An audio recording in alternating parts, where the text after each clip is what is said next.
Bonjour, je m'appelle Umut, j'ai 20 ans, je viens d'Autriche. Je suis né et j'ai grandi à Vienne, mais mes parents sont immigrants kurdes de Turquie. Je fais mon service mémorial à la bibliothèque de l'Alliance israélite universelle depuis septembre 2021 jusqu'à juin 2022, grâce à l'association Österreichischer Auslandsdienst.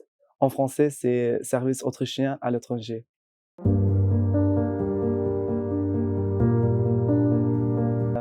Le service mémorial est une alternative au service militaire en Autriche et ses participants travaillent dans le monde entier dans des organismes consacrés à la perpétuation de la mémoire de la Shoah.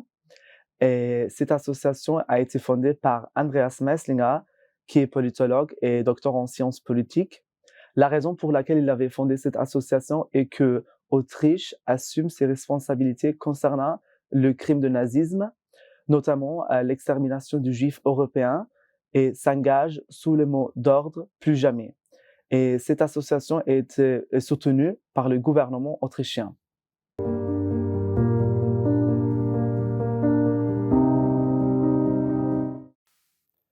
En mettant de côté des opportunités culturelles et mon intérêt pour la langue française, je voulais travailler dans une bibliothèque juive car j'ai grandi dans un pays majoritairement chrétien, dans un pays musulman, ce qui fait de moi une personne très croyante.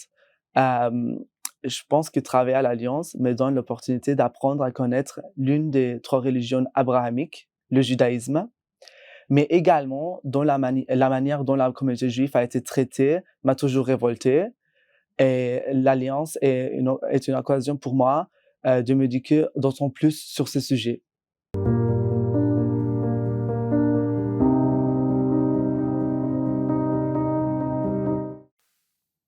Depuis tout jeune, j'ai remarqué que mes collègues turcs étaient tous fiers de leur identité turque.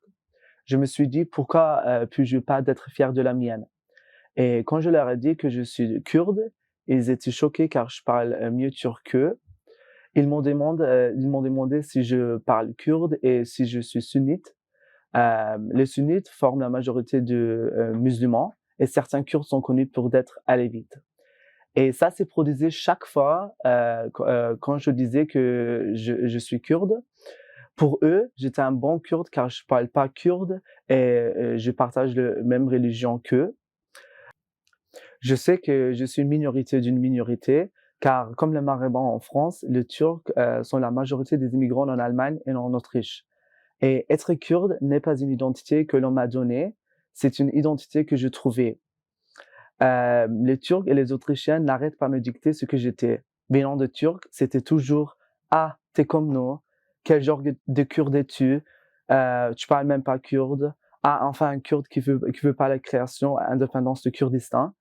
Jusqu'à j'étais pacifiste, j'étais pas kurde apparemment.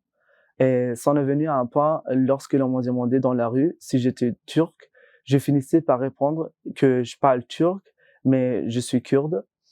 J'en voulais en aucun cas être associé à l'identité turque que l'on m'a toujours voulu donner.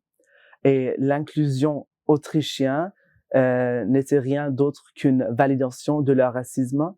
Selon eux, j'étais un bon exemple pour un Autrichien intégré, mais je savais que j'étais et je serais jamais comme eux.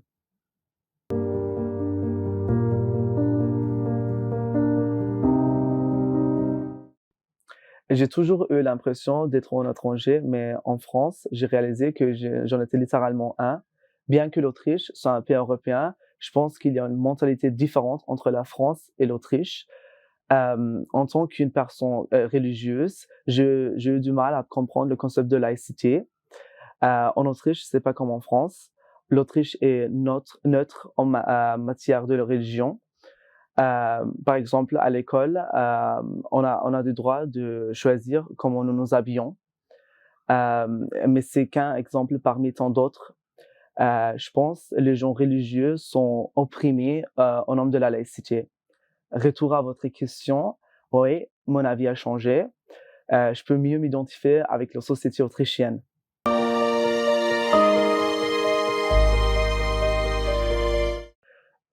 Quand je rentre en Autriche, je compte passer l'été à faire des révisions pour préparer ma rentrée à l'université dans le domaine Medical and Pharmaceutical Biotechnology.